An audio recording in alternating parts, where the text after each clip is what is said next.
Chapter 21 of the Chautauqua Girls at Home. The Chautauqua Girls at Home by Pansy. Chapter 21.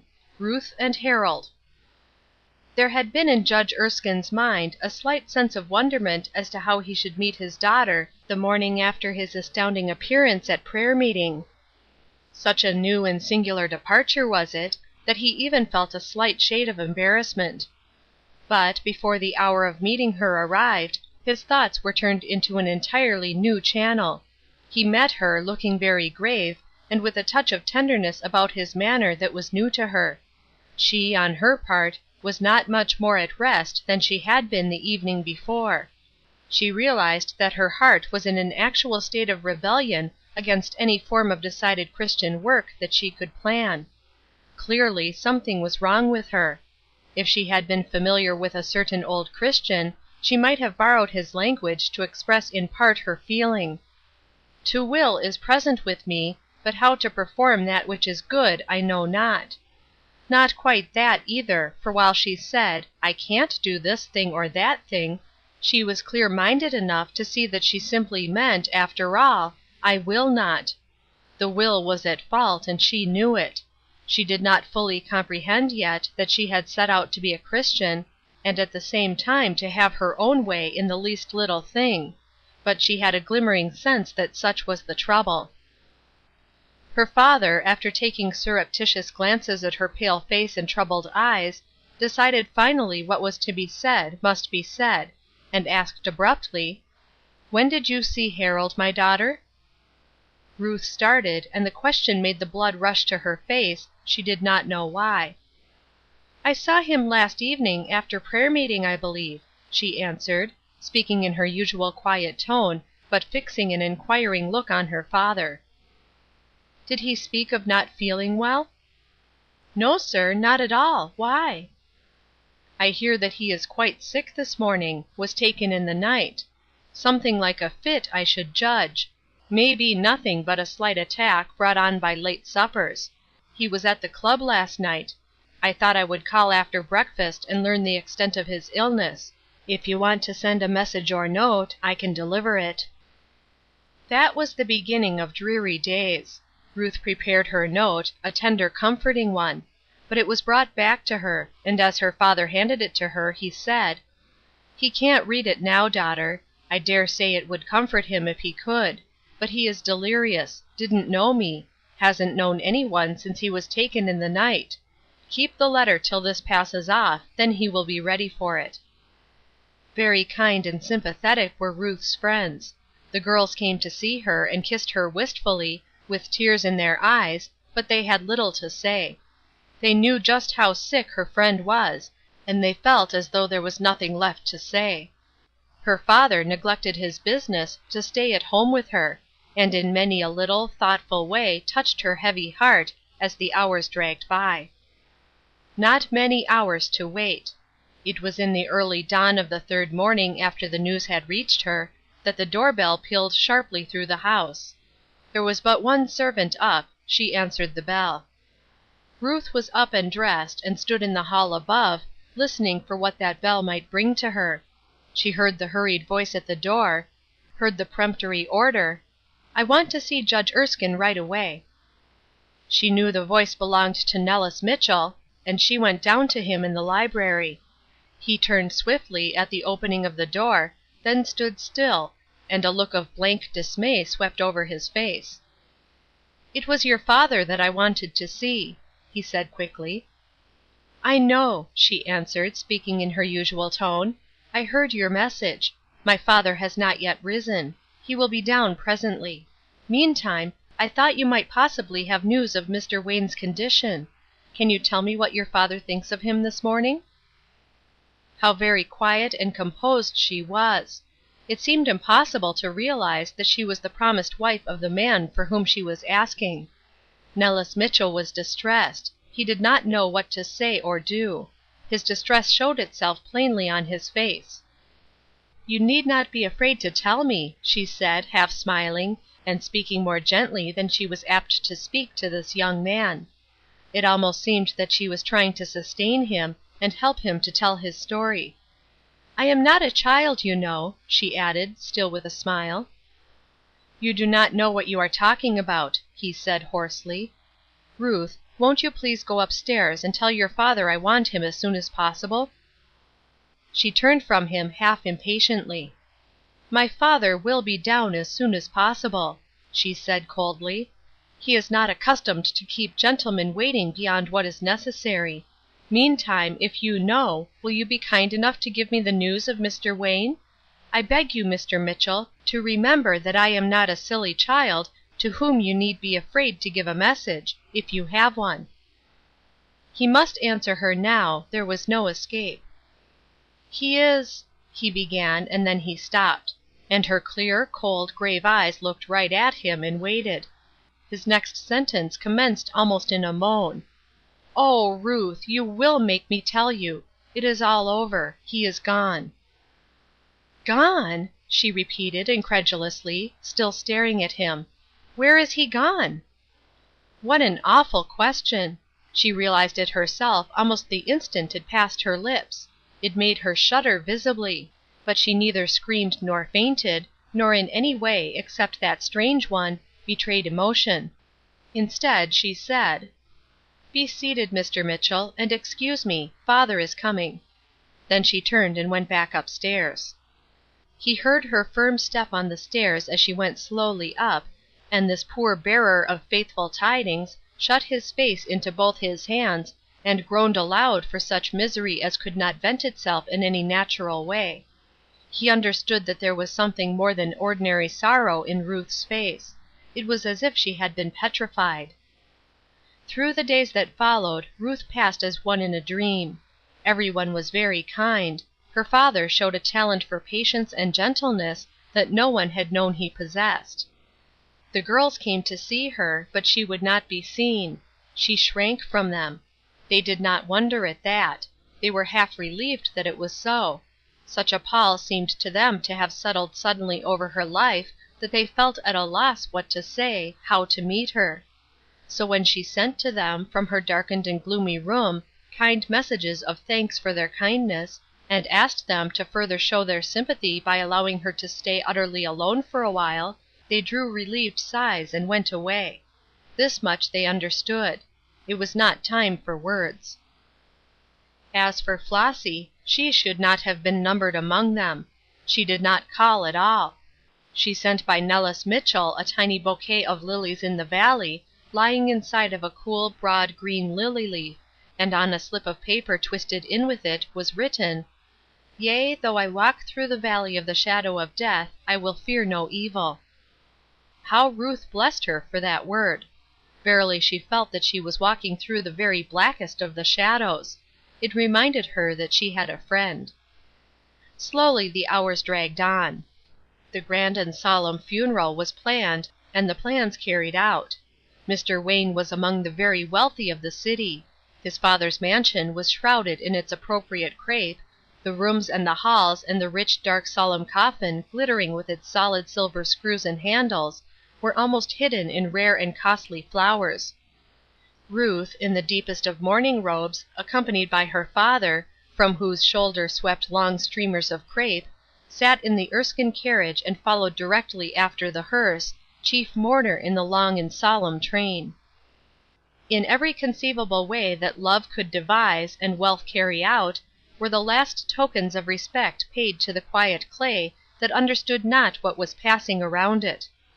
The music was by a quartet choir of the First Church, and was like a wail of angel voices in its wonderful pathos and tenderness.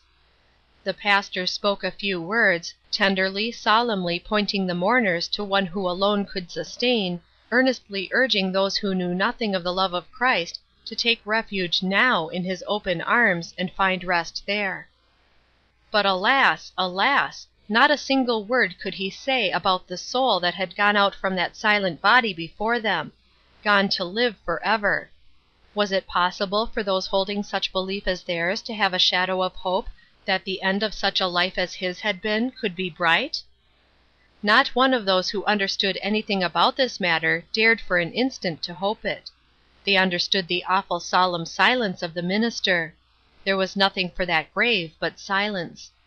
Hope for the living, and he pointed them earnestly to the source of all hope, but for the dead, silence. What an awfully solemn task to conduct such funeral services! The pastor may not read the comforting words, "Blessed are the dead who die in the Lord," because before them lies one who did not die in the Lord, and common sense tells the most thoughtless that if those are blessed who die in the Lord, there must be a reverse side to the picture, else no sense to the statement. So the verse must be passed by.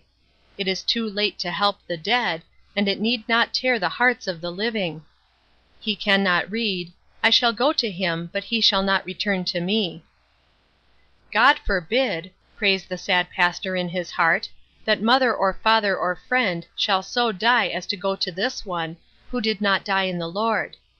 We can not even hope for that. All the long line of tender, helpful verses, glowing with light for the coming morning, shining with immortality and unending union, must be passed by, for each and every one of them have a clause which shows unmistakably that the immortality is glorious only under certain conditions, and in this case they have not been met. There must in these verses, too, be a reverse side, or else they mean nothing. What shall the pastor do? Clearly he can only say, "In the midst of life we are in death." That is true; his audience feel it; and he can only pray, "So teach us to number our days, that we may apply our hearts unto wisdom." But oh, how can the mothers stand by open graves wherein are laid their sons or daughters, and endure the thought that this is a separation which shall stretch through eternity? How wonderful that any of us are careless or thoughtless for a moment so long as we have a child or a friend unsafe. During all this time of trial Ruth's 3 friends were hovering around her, trying by every possible attention and thoughtfulness to help or comfort her, and yet feeling their powerlessness in such a way that it almost made them shrink from trying. "Words are such a mockery," Marion said to her one evening as they sat together. "Sometimes I almost hate myself for trying to speak to you at all. What can any human being say to one who is shrouded in an awful sorrow?" Ruth shuddered visibly. "It is an awful sorrow," she said. "You have used the right word with which to express it. But there is a shade to it that you do not understand. I don't believe that by experience you ever will. I pray God that you may not. Think of burying a friend in the grave without the slightest hope of ever meeting him in peace again." "You have nothing to do with that, Ruth. God is the judge. I don't think you ought to allow yourself to think of it." "There I think you are mistaken. I believe I ought to think of it. Marion, you know, and I know, that there is simply nothing at all on which to build a hope of meeting in peace the man we buried last week. You think it almost shocking that I can speak of him in that way. I know you do. People are apt to hide behind the very flimsiest veil of fancied hopes when they talk of such things. Perhaps a merciful God permits some to hug a worthless hope when they think of their dead treasures, since it can do no harm to those who are gone. But I am not one of that class of people. Besides, I am appearing to you and everybody in a false light. I am tired of it. Marion, Mr. Wayne was not to me what he ought to have been since I was his promised wife. You know how I have changed of late. You know that there was hardly a thought or feeling of mine in which he could sympathize. But the worst of it is, he never did sympathize with me in the true sense. He never filled my heart. My promise to him was one of those false steps that people like me, who are ruled by society, take because it seems to be the proper thing to do next, or because we feel it might as well be that as anything, perhaps because it will please one's father in a business point of view, or please one's own sense of importance, satisfy one's desire to be foremost in the fashionable world. I am humiliating myself to tell you, plainly, that my promise meant not much more than that.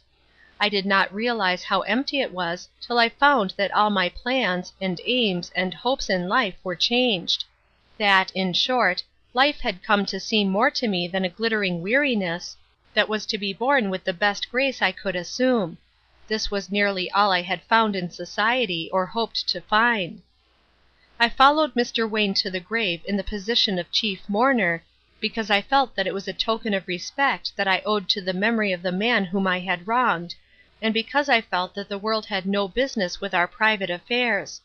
But he was not to me what people think he was, and I feel as though I wanted you to know it, even though it humiliates me beyond measure to make the confession. At the same time I have an awful sorrow, too awful to be expressed in words. Marion, I think you will understand what I mean, when I say that I believe I have the blood of a lost soul clinging to my garments. I know as well as I sit here tonight that I might have influenced Harold Wayne into the right way. I know his love for me was so sincere and so strong that he would have been willing to try to do almost anything that I had asked. I believe in my soul that had I urged the matter of personal salvation on his immediate attention, he would have given it thought. But I never did. Never. Marion, even on that last evening of his life, I mean before he was sick, when he himself invited the words, I was silent. I did not mean to continue so. I meant, when I got ready, to speak to him about this matter. I meant to do everything right, but I was determined to make my own time for it, and I took it, and now he is gone. Marion, you know nothing about such a sorrow as that. Now, why did I act in this insane way? I know the reason, one of them at least, and the awful selfishness and cowardice of it only brands me deeper. It was because I was afraid to have him become a Christian man. I knew if he did, I should have no excuse for breaking the pledges that had passed between us. In plain words, I would have no excuse for not marrying him. And I did not want to do it. I felt that marriage vows would mean to me in the future what they never meant in the past, and that there was really nothing in common between Mr. Wayne and myself, that I could not assent to the marriage service with him and be guiltless before God. So to spare myself, to have what looked like a conscientious excuse for breaking vows that ought never to have been made, I deliberately sacrificed his soul. Marion Wilbur, think of that. You didn't mean to do that, Marion said, in an awe-stricken voice. She was astonished and shocked, and bewildered as to what to say. Ruth answered her almost fiercely. No, I didn't mean to, and as to that, I never meant to do anything that was not just right in my life, but I meant to have just exactly my own way of doing things, and I tell you I took it. Now, Marion, while I blame myself as no other person ever can, I still blame others. I was never taught as I should have been about the sacredness of human loves, and the awfulness of human vows and pledges. I was never taught that for girls to dally with such pledges, to flirt with them, before they knew anything about life or about their own hearts, was a sin in the sight of God. I ought to have been so taught. Perhaps if I had had a mother to teach me I should have been different, but I am not even sure of that. Mothers seem to me to allow strange trifling with these subjects, even if they do not actually prepare the way. But all this does not relieve me. I have sinned. No one but myself understands how deeply, and no one but me knows the bitterness of it. Now I feel as though the whole of the rest of my life must be given to atone for this horrible fatal mistake. I wasted the last hour I ever had with a soul, and I have before me the awful consciousness that I might have saved it. It is all done now, and can never be undone. That is the saddest part of it. But there is one thing I can do. I need never live through a like experience again. I will give the rest of my life to atone for the past. I will never again be guilty of coming in contact with a soul, unprepared for death, without urging upon that soul, as often as I have opportunity, the necessity for preparation. I see plainly that it is the important thing in life. There hovered over Marion's mind, while these last sentences were being spoken, words something like these: The blood of Jesus Christ his Son cleanseth from all sin. She almost said to Ruth that even for this sin the atonement had been made. She must not try to make another. But the error that only faintly glimmered in Ruth's sentence was so mixed with solemn and helpful truth that she felt at a loss as to whether there was error at all, and so held her peace. CHAPTER 22. Ruth and Tricia G.